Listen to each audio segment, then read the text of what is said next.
Informe Bom Dia Advogado. A informação que chega mais cedo. Acompanhe neste sábado as principais notícias da semana.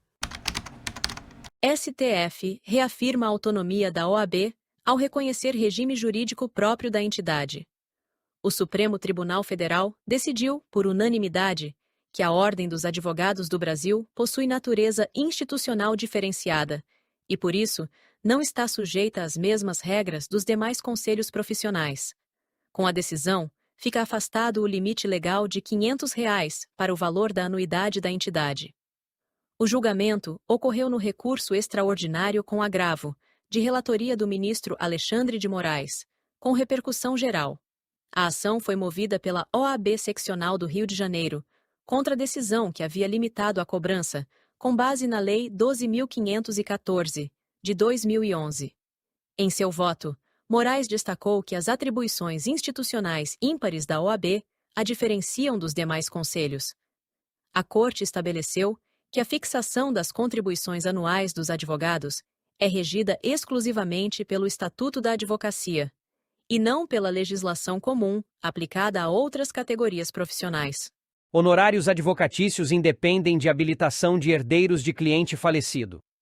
A 5ª Câmara Cível do Tribunal de Justiça da Bahia decidiu que os honorários advocatícios constituem direito autônomo do advogado e podem ser executados independentemente da regularização processual em caso de falecimento da parte representada. O desembargador José Cícero Landim Neto deferiu efeito suspensivo para autorizar o prosseguimento da execução de honorários de um advogado, mesmo sem a habilitação dos herdeiros da autora falecida.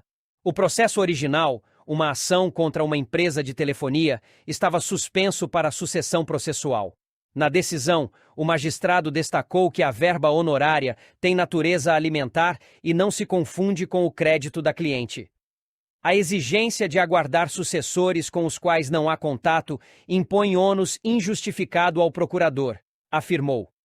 O entendimento foi baseado no Código de Processo Civil e no Estatuto da Advocacia, que asseguram a autonomia do crédito do advogado para garantir sua justa remuneração pelo trabalho prestado na causa.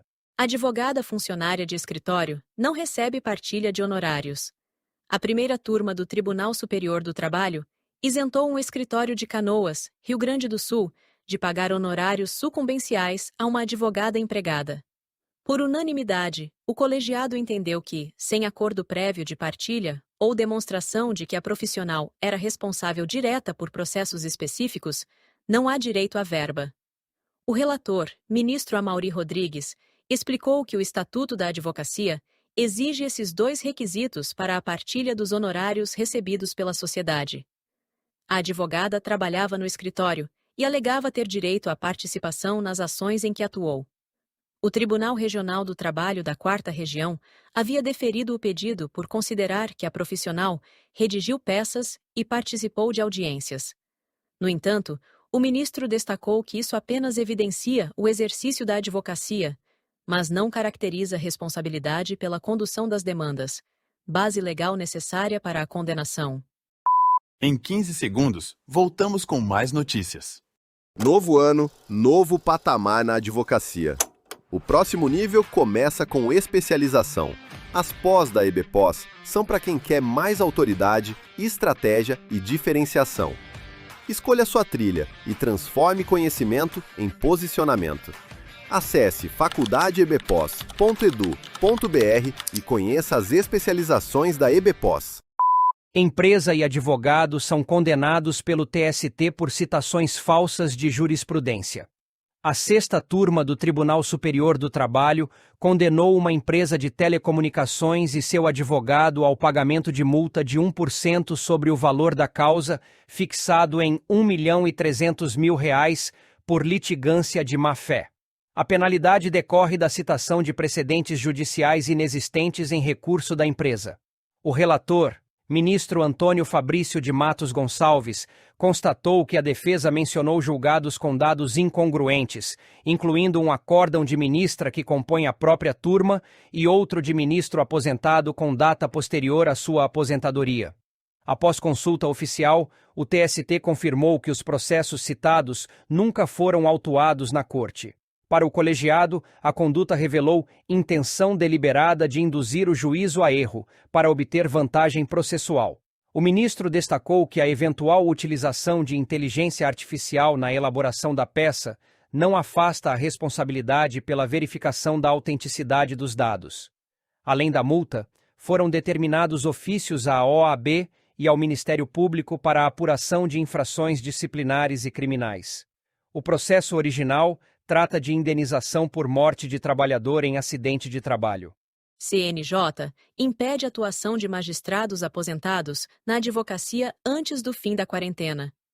O Corregedor Nacional de Justiça, ministro Mauro Campbell Marques, determinou que o Tribunal de Justiça de Goiás impeça ex-presidentes e desembargadores aposentados de exercerem a advocacia em segunda instância antes de cumprido o prazo constitucional de quarentena.